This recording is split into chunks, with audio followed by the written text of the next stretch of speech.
श्री राम का संदेश है कि रामनवमी के जुलूस में मां की गाली दो मुख्यमंत्री को, मां की गाली दी जा रही है। हमारे छोटे छोटे बच्चे जिनके हाथ में किताब होनी चाहिए, कलम होनी चाहिए, उन छोटे छोटे बच्चों के हाथ में तमंचे दिख रहे हैं, तलवारें दिख रही हैं, कट्टे दिख रहे हैं। ये कौन सा हिंदू धर्म? ये कौन सी हनुमान जयंती है? कौन सी रामनवमी है? तो इसलिए मेरा तो सीधा ये मानना है कि भारतीय जनता पार्टी के लोगों को मैं हिंदू धर्म का दुश्मन मानता हूं, तो इसलिए मैं संदीप भाई को कोई गलत फहमी है कि भाजपा वाले हिंदू धर्म का कोई काम कर रहे हैं, तो इस गलत फहमी को अपने छूट कर लीजिए। और कागज अगर आपने ना देखा तो मुझसे ले लीजिएगा।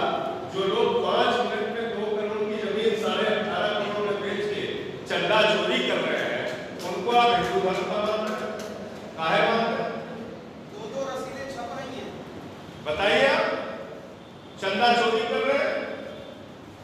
और छोड़ दीजिए आप, इसको एक तरफ किनारे कर दीजिए। देशभक्ति की, राष्ट्रवाद की बात की जाती है। सबसे ज्यादा जिन्ना के ऊपर चिल्लाते हैं भाजपा। जिन्ना किसके साथी थे भाई?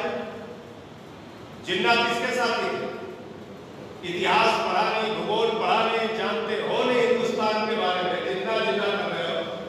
अरे जिन्ना के तो सबसे करीबी वीर सावरकर और श्यामा प्रसाद मुखर्जी। 3 राज्यों में मुस्लिम लीग के साथ सरकार बनाने का काम वीर सावरकर और श्यामा प्रसाद मुखर्जी ने की थी। North East Frontier, North West Frontier, Sindh प्रांत और वेस्ट बंगाल।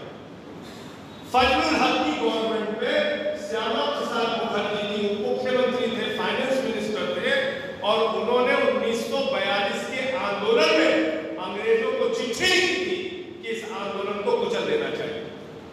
आप बताइए, ये लोग राष्ट्रवादी, ये देशभक्त लोग हैं?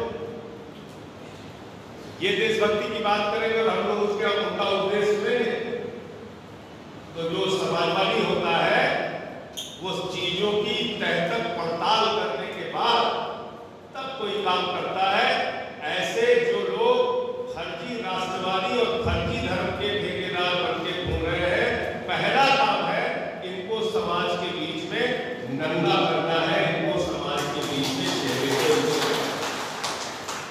यही उन समाजवादी नेताओं को और मधुर जी को सच्ची श्रद्धांजलि है।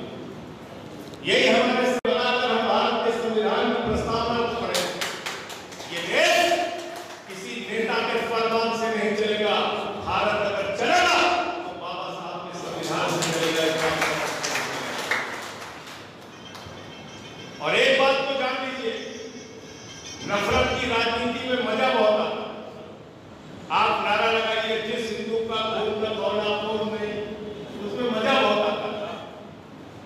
ऐसे ही मुसलमानों के बीच में कोई कट्टरपंथ की बात करे, उसमें भी मजा बहुत आता। लेकिन एक बात याद रखना कि जो ये कट्टरता और नफरत की राजनीति करने वाले लोग हैं, ये सिर्फ मुसलमानों के खिलाफ नहीं,